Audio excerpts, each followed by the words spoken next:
हिंदू सनातन संघना राष्ट्रीय अध्यक्ष तथा अन्य हिंदू नेताओने पाकिस्तान, नेपाळ तथा अन्य देशना लोको साथे मળી જાનથી મારી નાખવાની ધમકી આપનારને ક્રાઇમ બ્રાન્ચે ઝડપી પાડ્યો છે। ક્રાઇમ બ્રાન્ચ પાસેથી મળતી માહિતી મુજબ સુરતમાં રહેતા અને દેશના હિન્દુ આગેવાનો જેમાં હિન્દુ સનાતન સંઘના રાષ્ટ્રીય અધ્યક્ષ તથા અન્ય હિન્દુ નેતાઓને પાકિસ્તાન, नेपाळ તથા અન્ય દેશના લોકો સાથે મળી જાનથી મારી નાખવાની ધમકી આપનાર સુરતના કામરેજ તાલુકાના કઠોર ગામ ખાતે આવેલ અંબોલીની સ્વાગત રેસિડેન્સીમાં રહેતા સોહેલ મૌલવી અબુ બક્કર ટીમોલને ઝડપી પાડ્યો હતો અને તેની વિરુદ્ધ કાયદેસરની કાર્યવાહી હાથ ધરી હતી। देखिए,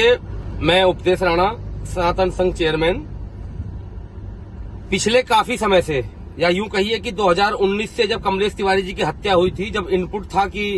उनके टारगेट पर मैं था, तो तब से मेरी एफआईआर पूरे देश में दर्ज हो रही है, करवा रहा था मैं कंटिन्यू और अपना निरंतर अपना सनातन धर्म के लिए काम कर रहा था। एक अपडेट आज हुई है। सबसे पहले तो मैं गुजरात पुलिस को, सूरत पुलिस को बहुत बहुत धन्यवाद, इंटेलिजेंस को, सभी को धन्यवाद मेरी तरफ से कि एक मामले का पर्दाफाश किया गया है। एक व्यक्ति को पकड़ा गया, एक मौलाना को सूरत से, जिसने 1 करोड़ की सुपारी उपदेश राणा की देने की बात स्वीकारी है या उस प्रोसेस में था मामला, जिस षड्यंत्र को गुजरात पुलिस ने, सूरत पुलिस ने पूरी तरीके से फेल कर दिया है। आगे इसमें बहुत संभावनाएं हैं पूरी परत खुलने की। और अभी 1 महीने पहले गोडादरा पुलिस स्टेशन में मेरी एफआईआर दर्ज हुई थी और मुझे आरडीएक्स से लेके जो धमकी आती थी, आरडीएक्स लेकर उड़ा देंगे, आईएसआईएस से बोल रहे हैं, हम यहां से बोल रहे हैं, कंटिन्यू मेरी 25-30 एफआईआर दर्ज थी। तो मेरा बस यही कहना है कि कानून ने बहुत अच्छा काम किया और ऐसे लोगों पर लगाम लगाई जाए। जितना पूरा ग्रुप है, जहां के ये पूरा इनकी अटैचमेंट है, जिनके पूरे इनके संबंध है, सब बाहर निकाले जाए और इनके टारगेट पर कौन कौन और लोग थे और किस तरीके से ये अंजाम देना चाहते थे, पूरी चीजें सामने आए। और ऐसे जो एक तरीके से मैं आतंकी कहूंगा इनको, इनकी जगह केवल जेल है। तो एक बार फिर मैं धन्यवाद देता हूं गुजरात पुलिस को, सूरत पुलिस को बहुत बहुत धन्यवाद। आज सूरत में क्राइम ब्रांचनी टीमें एक आरोपी जेना नाम अपना मूल रहवासी कामरेज तालुकाना कठोर गाम आवे छे, एना मौलवी छे, मौलवी सोहेल अबू बकर टीमोल, जेना उम्र 27 वर्ष है, एना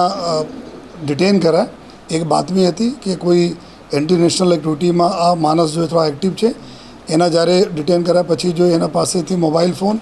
वगैरह ने एना सर्च करा जो है, तो मोबाइल फोन पर जो हमें डिटेल मળી जो है, જેમાં ખાસ કરીને આ આરોપી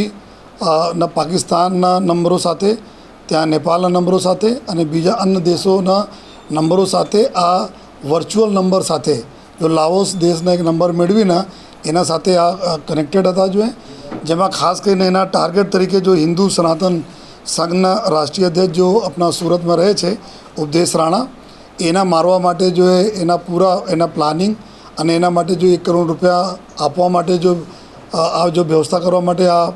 आम पूरी जो चैटिंग है नहीं कि अमे 1 करोड़ रुपया आपीश एना मारवा माटे अने वेपन पिस्टल मंगावा माटे जो पाकिस्तान जो एना हेन्डलर है एना साथे जो एनी बातचीत आ बधा एना अमे पुरावा मळ्या अने फर्दर जो ज्यारे ज्यारे पूरा अमे लोग खंगाला जो अने जोया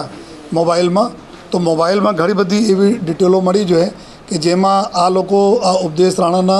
अपना वर्च्युअल नंबर पर जो ग्रुप में एड करीने आ बधा पाकिस्तान हेन्डलर, नेपाल हेन्डलर और एना वर्च्युअल लाओस हेन्डलर नंबर साथ जो ग्रुप में लईने एना जान से मारी नाखवानी धमकी आपवाना भी आ कृत्य करेला है एवं पण एमांथी अपने प्रूफ मळ्या। अने साथोसाथ कि अपना जे रीते कमलेश तिवारी ने मर्डर यूपी में थया था,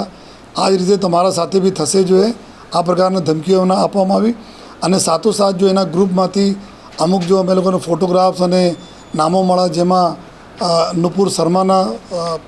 छे जो है अने सुदर्शन चैनलना एडिटर इन चीफ है मिस्टर सुरेश चौहान जी है, एना है जो है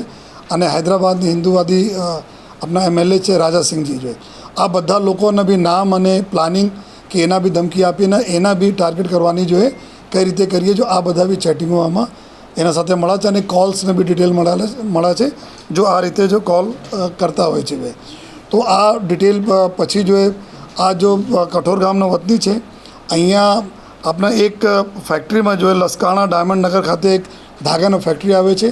त्यां जो एक मैनेजर तरीके पण काम करे छे। साथोसाथ अपना कठोर गाँव में थोड़ा बाळकोने जो है धार्मिक शिक्षा पण आपे छे, एनाथी भी कमाई करता होय छे। अने आ व्यक्तिना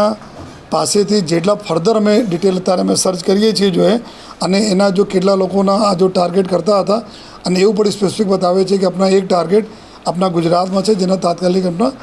કરવાની જરૂર છે. તો આ દિશામાં અને સાથોસાથ જેટલા બી ફર્ધર આ લોકો ગ્રુપમાં માણસો છે, કેટલા લોકોને ઓર ધમકી આપેલ છે, ધમકી આપવાના પ્રયત્નો કરી રહ્યા છે, આ તમામ અમે લોકો એના ચકાસણી તરફ ચાલુ છે. અને એના ઘણા બધા જો ધાર્મિક લાગણી દુભાય આ પ્રકારના બી ઘણી બધી ફોટાઓ, ઘણી બધી કમેન્ટ્સ બી એના મોબાઈલમાંથી મળેલા છે. એના હિસાબથી જો ફેક ડોક્યુમેન્ટ્સ બનાવીને મોબાઈલ નંબર લીધા અને પછી વોટ્સએપ બિઝનેસ ચાલુ કરીને વર્ચ્યુઅલ નંબર ઉપર કોલ કરે, એના લઈને જો અમે લોકો ક્રાઇમ બ્રાન્ચમાં ગુનાઓ દાખલ કરે છે, જેમાં અત્યારે એના ધરપકડ કરવામાં આવી છે. અને ફર્ધર જો રિમાન્ડ પછી આગળના કાર્યવાહી કરવા માટે કે આ લોકોને બીજા કોણ છે અને કેટલા ઓર બીજા લીડર્સને આ લોકો ટાર્ગેટ કરવાના હતા, આ દિશામાં જો તપાસ થવાની છે.